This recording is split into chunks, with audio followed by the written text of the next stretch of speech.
And now we would like to invite Professor Roland Chen, Acting Vice Chancellor and Provost of Hong Kong U. We are very happy that Professor Chen is with us today on behalf of the Vice Chancellor who is out of town for another university mission. Please, Dr. Professor Chen.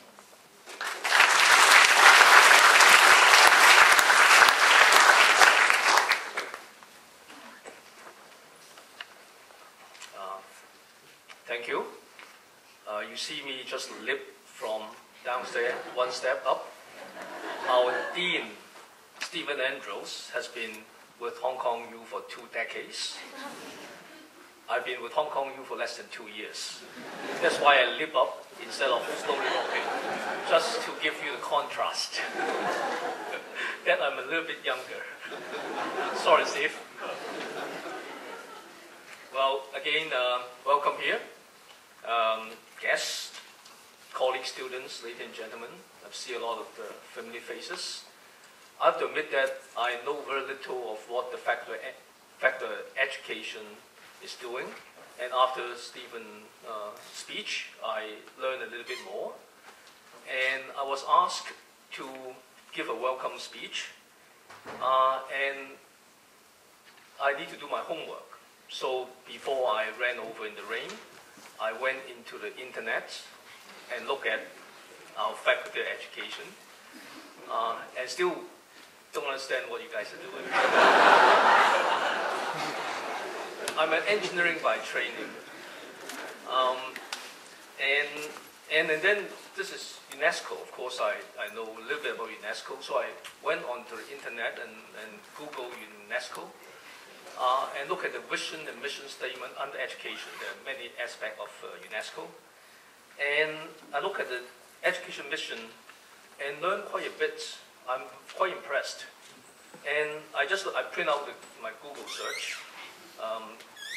There are 6 objectives or goals for education for all. They call it EFA, which is tied to what Professor Mark Bray is doing, or charged to do for this UNESCO chair. And I came out quite impressed. Let me read some of the things that I read just a few minutes ago.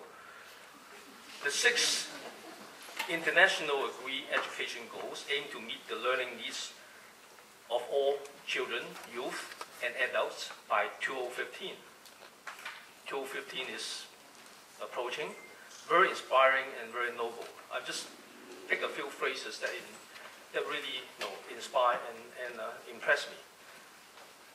Education, especially for the most vulnerable and disadvantaged children, part of some of the goal. By 2015, all children have access to free and compulsory primary education of good quality. Achieving gender equality in education by 2015, and equal access to basic education. Equal access to basic and continued education for all adults, and on and on and on. It's quite inspiring and quite noble. That raised a lot of questions in my mind, since this is very new to me, not knowing what Mark has been doing for the past 2 decades.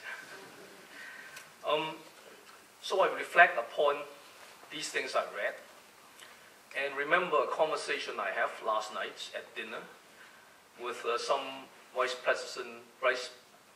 president from university in China, from Shanghai. At dinner, we were talking about education, of course. We were talking about Hong Kong and Shanghai in comparison. We talked about kindergarten education, and I was told that it's a good business to go into, in Shanghai in particular, that international kindergarten in Shanghai are charging tuition in the order of $200,000 a year. $200,000 for kindergartens. And then, of course, we talk about our great EMBA, the Executive MBA program of Hong Kong U, and we charge about $1 million for a degree.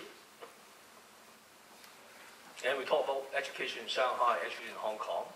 I was very proud to announce that Hong Kong government spent 25% of the Hong Kong government expenditure on education.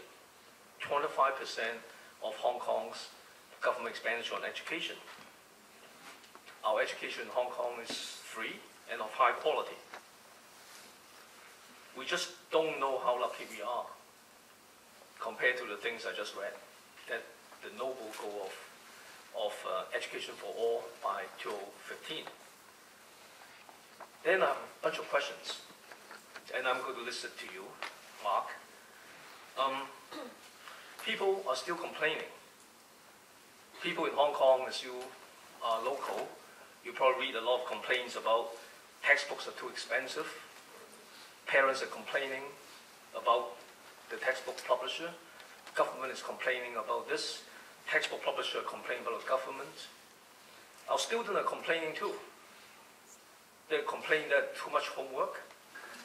The classes are too early in the morning. There are not enough hostel dormitory for them. And every student has a $400 US iPhone.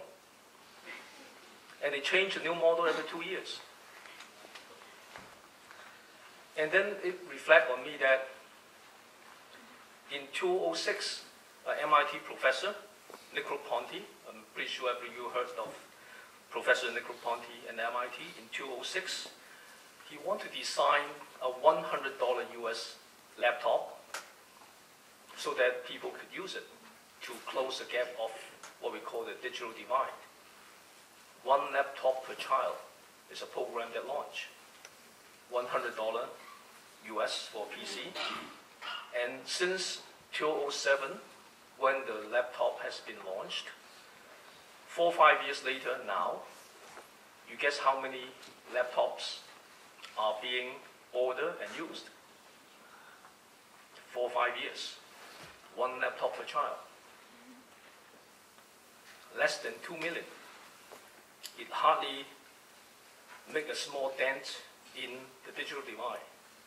Only less than 2 million laptops for the whole world. One laptop per child.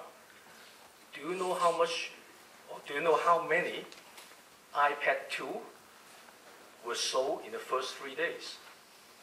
iPad 2 was launched, 3 days. 1 million was sold. Something is not right. Mark? What's wrong? Oh, that reminds me to turn off my iPhone. So I'm pounded with questions after reading the UNESCO, UNESCO's education mission and the 6 goals. And all this conversation last night come to mind. And I understand that the UNESCO is committed to education for all, and it is the core mandate for this UNESCO chair, charge upon you, Mark, in comparative education. Of course, this is a great honor for the university, and I would like to thank our friends from UNESCO for the belief and trust in Hong Kong U and our professors' work and our students' work. And I warmly congratulate Mark and the Faculty of Education on this happy occasion. I have full expectation that this UNESCO chair will solve all our problems as I listed in education in a few years for a better world and a better tomorrow. Thank you very much.